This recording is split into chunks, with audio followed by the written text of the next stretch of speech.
Hi turtles. This week we're going to be talking about plants and how plants grow. So I have a jar of dirt here, and I used a jar because I want to see if we can actually see the roots as these seeds start to sprout.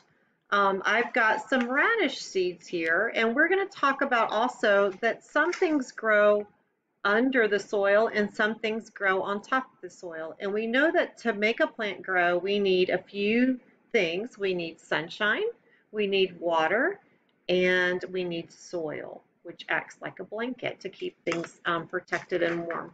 So I'm going to plant some of my radish seeds, and I'm going to try to put them over here by the glass part so we can hopefully see as they start to grow their roots coming up.